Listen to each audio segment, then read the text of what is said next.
The fighting here on day one of the Battle of Gettysburg has been largely overlooked, or at least overshadowed to some extent. But the fact of the matter is, the regiments that fought in the area of McPherson's Ridge and Herbst Woods were absolutely decimated. And one of those regiments was the 26th North Carolina Infantry. And today, we walk in their footsteps and get a glimpse of the Battle of Gettysburg through their eyes.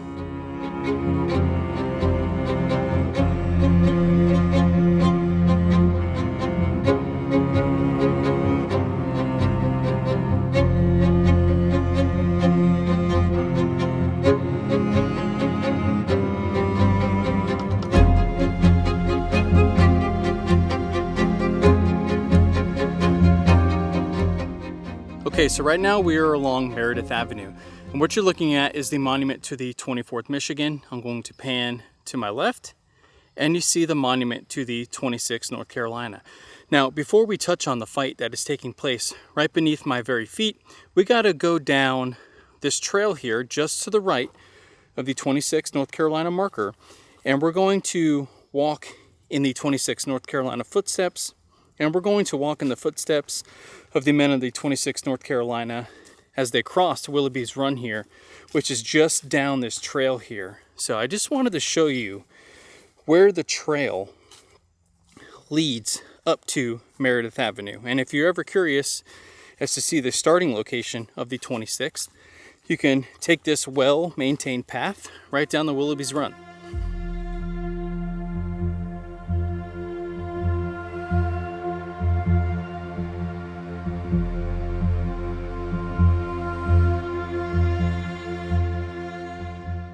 Now, during the Battle of Gettysburg, the 26th North Carolina was a rather large regiment. In fact, it was not only the largest regiment in Pettigrew's brigade, it was the largest in either army at the Battle of Gettysburg. Now, the 26th North Carolina came to Gettysburg with approximately 850 soldiers. Now, I've also read that the 26th had as many as 900 men at their disposal, but either way, they were the largest regiment present here at the Battle of Gettysburg. Now, their commander, his name was Colonel Henry King Burgoyne, and he was just 21 years old. So, at around 2:30 p.m. on July 1st of 1863, the 21-year-old Colonel Burgoyne would receive orders to advance.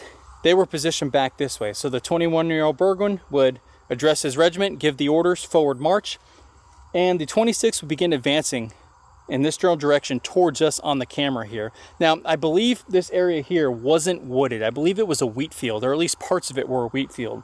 And they began advancing when they would begin encountering Union skirmishers. So they were already receiving fire. And their objective was to cross Willoughby's Run here and go up this slope here and smash right into the Iron Brigade. So we are looking at the general advance of the 26th North Carolina. So they would begin advancing through this general direction. Remember, a lot of this was cleared, parts of it were a wheat field, and they would begin receiving skirmish fire. And here is Willoughby's Run. Now, I'm not sure how deep it was or how wide it was at the time of the battle, but here is Willoughby's Run today, and the 26th would advance across Willoughby's Run here and advance in this general direction. Now, although the 26th was experiencing skirmish fire prior to Willoughby's Run, this is where things started getting hot and heavy for the Tar Heels here. As soon as they got near Willoughby's Run here, the fire picked up considerably, and the casualties began mounting for the men of the 26th. But here is just a few shots of Willoughby's Run here. Not many people make it down here, so I wanted to spend some time in this general area here. So we're going to get ready to cross Willoughby's Run here, just like the Tar Heels of the 26th North Carolina did on July 1st of 1863. All right, so here we go. Now I'm going to take it easy because cameras and water don't mix here. So crossing Willoughby's Run here. Here's my next obstacle. Nice big stretch. Yeah, there we go. All right. So we've made it across safely. And I just want to let's paint the picture here. So imagine this whole area has men from North Carolina, part of Pettigrew's brigade, and they are all advancing in this general area here. To the 26th right, you have the 11th North Carolina. So they were advancing down this way, moving their way up. And as we touched on, the 26th was moving up in this general direction here. Now I'm panning back to my right, where we're looking in the general direction where they started. Now, like we just touched on, once they got in the vicinity of Willoughby Run, the 26th began taking casualties. And right at Willoughby's Run here, 4 members of the 26th Color Guard became casualties in an instant. So just a precursor to the fighting that lies ahead in this general direction here. Now, Meredith Avenue is probably, I would say, about 100 yards in this general direction, and that is where the Iron Brigade is positioned currently. Now, as the 26th was continuing to cross the creek, Private John Stamper would grab the regimental colors as they entered into the brush near the stream, but he fell before he made it across. Private George Washington Kelly, while leaping across the water, was hit by shrapnel in the leg. Kelly's friend, L.A. Thomas, picked up the flag and began to move up the hillside. Thomas was hit shortly afterwards and handed the flag to John Vincent.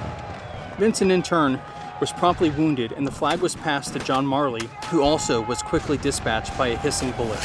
A 10th and unnamed man took his turn holding the colors, and in just 10 minutes, 26th North Carolina had used 10 different color bearers, and they are just beginning their ascent up the hill towards the Iron Brigade here. So I'm going to pan back to my left. So here's Willoughby's Run. Casualties are beginning to mount. As the men cross the creek here, you can imagine there's some sense of trying to reform the ranks and begin their ascent up the hill here. And as you can see by the terrain, it's not directly uphill. We're about to go down in a little gully or ditch here, and now we're going back up. Now keep in mind, this area is a lot more heavily wooded than would have been during the battle. So we can probably start to see the 24th Michigan, who is up here on the ridge here. Now, Colonel Morrow of the 24th told his men to hold his fire until they get a good clean shot. So I'm not sure when the 24th Michigan would unleash their volleys on the men of the 26th North Carolina, but right now we're taking some pretty intense fire from the skirmishers here. But the 26th keeps on pushing up the hill here, and we're about to get a taste of just how deadly this battle is about to become. They advanced in 2 lines of battle. They came on with rapid strides, yelling like demons. Colonel Henry Morrow, 24th Michigan. All right, so we're beginning to make our ascent up the banks of Willoughby's Run here, which is now to our back. So we're advancing forward in this direction here. So just imagine the carnage that's ensuing. You know, we're trying to reform our ranks as best as we can, and we're starting to get hit with increasing and murderous fire. And you can just see that this isn't flat terrain. We're kind of going directly uphill, and uphill is the awaiting muzzles of the 24th Michigan. And yeah, this is, although this isn't like a very large open area, and you know, it's kind of off the beaten path a bit, you can really get a sense of the terrain and how it just aided in the Union's defense here, at least in the beginning of Herbst Woods. All right, so we're continuing our trek here, and now you can start to see the top of the 26th North Carolina Monument. Now, Meredith Avenue is just beyond the monument here. So that road obviously wasn't here. So the hill continues, and right here is probably pretty close to the military crest where the 24th Michigan would have been positioned. So I'm going to pan back to my left. The 26th North Carolina was probably somewhere in this general area when they began to just duke it out with the Michiganders up here on the crest here. And they began delivering death blows just mere paces apart from each other. And you can just imagine the destruction. And panning back down to Willoughby Run here, keep in mind, this whole area would have been riddled with dead and dying Tar Heels from the 26th North Carolina. And let's finish the hike up the hill here, and I want to show you what I was just referring to. So let's go ahead and finish this out and piece this thing together here.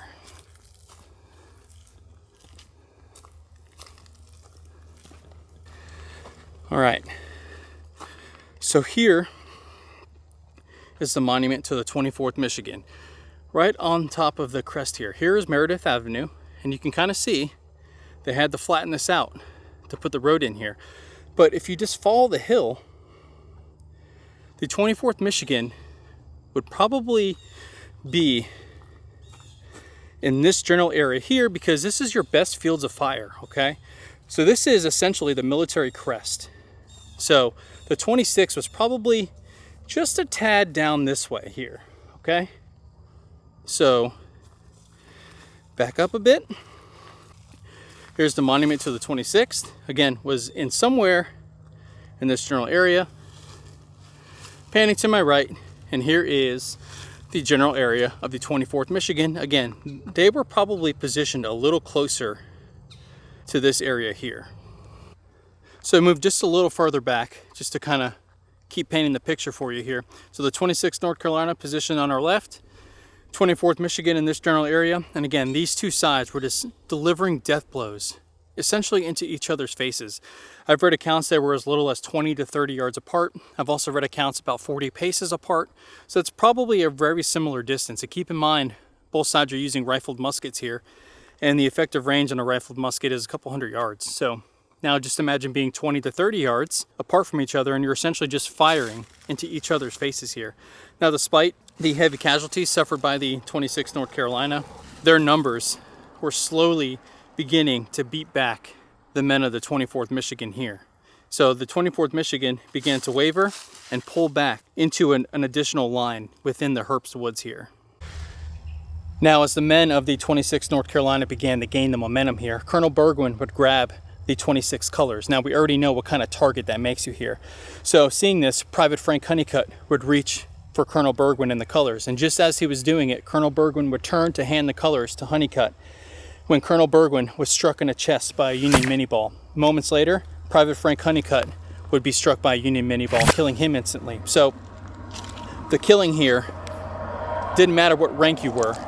If you were the brigade commander, the regimental commander, a private, a corporal, or sergeant, the lead in the air here did not discriminate, and Colonel Burgoyne, at 21 years old, would be killed in action right here in this general area on July 1st of 1863.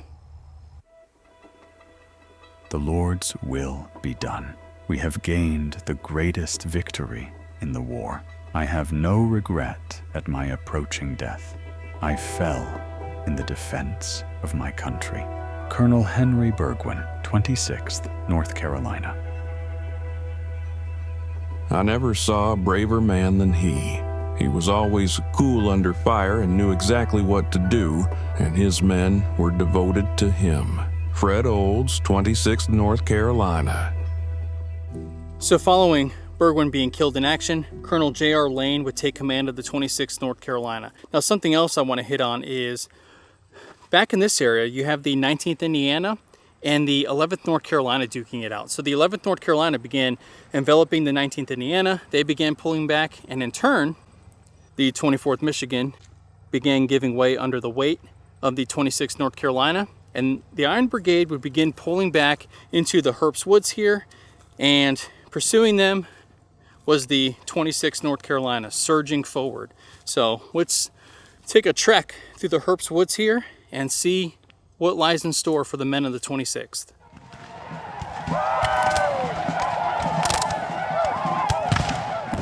We raised a cheer, and the Yankee line gave way.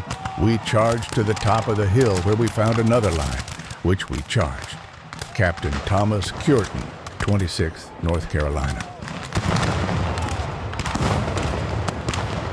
Continuing our trek through the Herbst woods here, and I just wanted to touch on, again, the terrain here. You think of woods, you automatically default to flat terrain, but you can kind of see it's not really flat. It kind of slopes up in this direction. Now we're panning back to where we entered from. See the top of the monument of the 24th, just down the ridge here is the 26th North Carolina, and just panning back again to my left would have been the 19th Indiana pulling back along with the 11th North Carolina in pursuit. Again, coming up to another dip here like we just touched on, how it isn't perfectly flat. Now, I've read in some areas that the 24th Michigan, as they were pulling back, made as many as 8 separate stands in the Herbst woods here. I don't know exactly if it was that many, but as the 24th was pulling back, no doubt they would reform, maybe on some high ground, just like this we're coming to, and deliver a few more volleys and then continue pulling back. But remember, the 19th Indiana has essentially faltered. So the 24th was unsupported, hence why they are now pulling back, and they've also been engaged here for several hours. So they were pulling back in this direction here. The new commander, Colonel J.R. Lane, would give the order, follow me, and the 26th was in pursuit through the Herbst woods here, no doubt passing some of the casualties of battle that took place earlier in this general area here. So their Iron Brigade earlier in the day would come into line of battle in this general area, and they would push out Archer's brigade in this general direction here. So no doubt they are passing some of their fallen comrades on both sides. Just another snapshot into how quick things can change in a battle. You know, it's never a bad time to visit a battlefield, but if your schedule allows and you're going to visit a battlefield, come in the fall or winter. Although it's a little colder out, you can really see the terrain for what it is here. Again, we're in the Herbst woods, and I've walked through this in the summer, and I didn't realize just how uneven the terrain is. I hope the camera is picking it up so it's not making me look like a doofus, but again, panning back to my left, you can kind of see how it slopes back up, and then in this general direction, where General Reynolds would be killed in action, you can kind of see it slopes up in that general direction. So when you come out in the fall or the winter and all the foliage has kind of died off and the leaves have dropped, you can really see the terrain, and it's just another piece of the puzzle that really helps your understanding in places like this. All right, so here we are, the 26th North Carolina. We're driving back the Union. We suffered heavy casualties, but yet our superior numbers are giving us the advantage, and we're driving them back. We have a new commander, Colonel Lane. He's at the front, carrying the regimental colors. Colonel Lane is then struck in the back of the neck, where he'd be seriously wounded. The 26 colors would fall for the 14th and final time here on July 1st of 1863. Just imagine that. 14 men held the regimental colors in this fight. That was probably about an hour in so far. 14 men grabbed the colors, and 14 men would fall, killed or wounded. And yet, more men would pick those colors up. The bravery of the color guards on both sides during the American Civil War is something that I can never truly grasp. No matter how many men went down, there was always another guy there to pick up the flag. And it's just remarkable to me. And again, we've been touching on the terrain a lot. 26 is driving through this area. We just lost our second regimental commander in the matter of minutes here. And over this hill, we don't exactly know what's waiting for us, but yet we are still advancing. So we've made our way out of the Herbst woods here.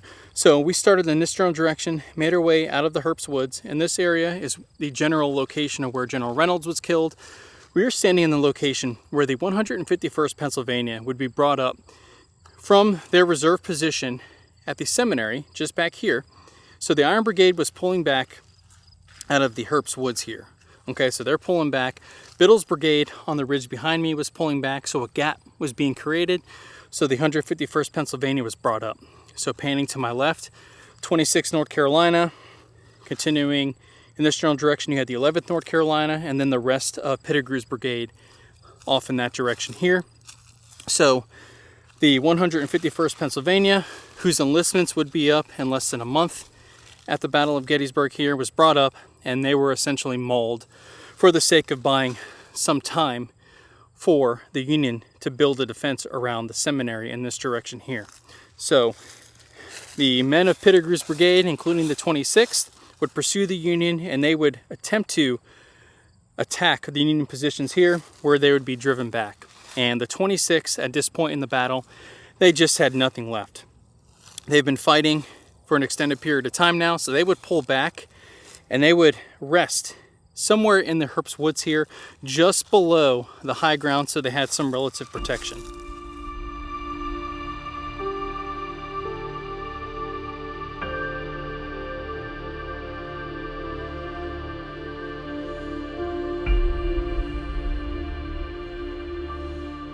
Now, the fighting here on July 1st of 1863 would end with the 26th North Carolina pulling back into an area of Herbst woods. They entered the fight with anywhere between 850 to 900 men. We talked about that earlier. We didn't know the exact number, but around 850 men would enter the fight here for the 26th North Carolina. After a little over an hour of fighting, the 26th suffered nearly 600 casualties just in the woods behind me in that ridge near Willoughby's Run. That is hard to fathom. Out of 850 to 900 men, nearly 600 became casualties just on one day of fighting. And there were still 2 more days here at the Battle of Gettysburg to go through. Now, the 26th didn't see any action on July 2nd of 1863, but come July 3rd, they would take part in the infamous Pickett, Pettigrew, and Trimble charge, and that's where we're headed next.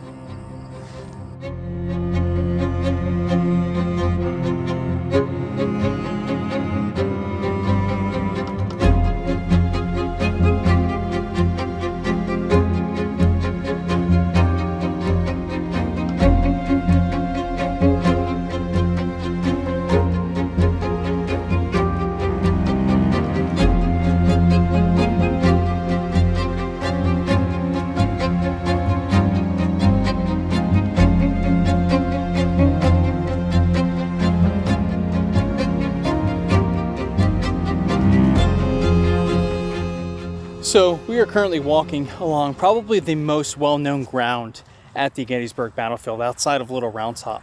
So on the morning of July 3rd of 1863, Robert E. Lee would mass his forces and launch a full-scale frontal assault against the Union center. Now this frontal assault will become known today as Pickett's Charge, and the men of the 26th North Carolina would take part in this action. Now on the morning of July 3rd of 1863, the men of the 26th North Carolina could barely muster 250 to 300 men. So think about 2 days prior, they came into this battle with almost 900 men. And now, after fighting on July 1st, they can barely muster 300. And they're getting ready to assault over this open field under the barrage of Union artillery and take part in what would become known as Pickett's Charge. So right now, we are looking at the Emmitsburg Road, just in front of us here. Now beyond the Emmitsburg Road, near this far wood line, is where the Confederates would mass their men on the morning of July 3rd of 1863. You probably can't see it, but right here in this general area, that's where the Virginia Monument is. That's where Pickett's division would begin sweeping across the field and kind of back in this direction here, panning back to my right. And then you had Pettigrew and Trimble's divisions amassing over here, and they would advance through this area here and panning to my right and into the Union line here. So what we're looking at here is the famed copse of trees. Here's your stone wall, and there's the infamous angle where Armistead and the small band of Virginians would break through. But the men of the 26th would embark from this general location here near the North Carolina Monument, and they'd begin their treacherous journey across these deadly fields that would become home to the infamous Pickett's Charge here. The enemy's artillery opened on us with grape, canister, but our lines crossed the lane in splendid order. When about 200 yards from their works, the musketry opened on us, but nothing daunted our brave men, who pressed quickly forward. Captain Thomas Cureton, 26th North Carolina. So right now we are looking at the infamous angle here at Gettysburg. And right here you had a small band of Confederates break through the Union line here. Now as this was unfolding, Cushing's battery here, the men of the 26th were advancing right into the muzzles of the 1st Rhode Island battery here. Now this monument here, that is the monument to the 26th North Carolina. But let's think about something real quick. We touched on a little earlier that these 26 can barely muster 300 men on the morning of July 3rd. And all right here, that's where they started their charge from. So think about, they're under murderous artillery fire all the way through this area. And now, once we cross the Emmitsburg Road and start ascending up to the Union lines here, we're under small arms fire. And just look at the crossfire that these poor men would have been in. Remember, you have all Union troops all over here, hand-to-hand fighting. No doubt some men are firing into our flank. The 1st Rhode Island Battery to our front, I believe the 12th New Jersey and another sharpshooter unit along with the 14th Connecticut are holding this area of the line, and the men of the 26th North Carolina made it within feet of the Union line here.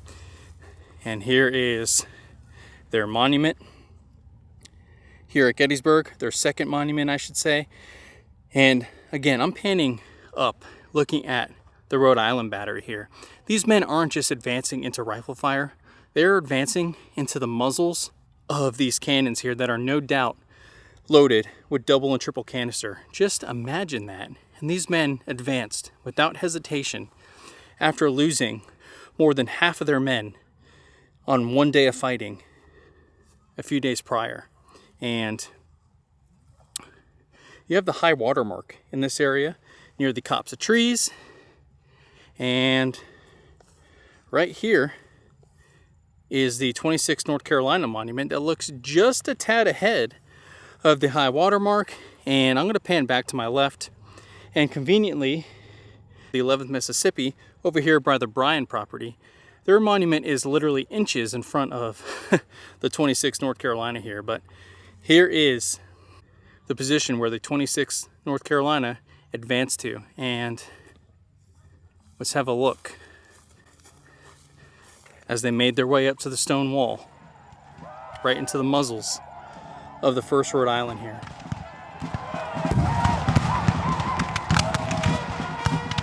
Only detached portions of the Confederate line were rallied, and for a short time maintained their ground. But being rapidly mown down by our terribly destructive fire, they commenced falling back. Major Theodore Ellis, 14th Connecticut.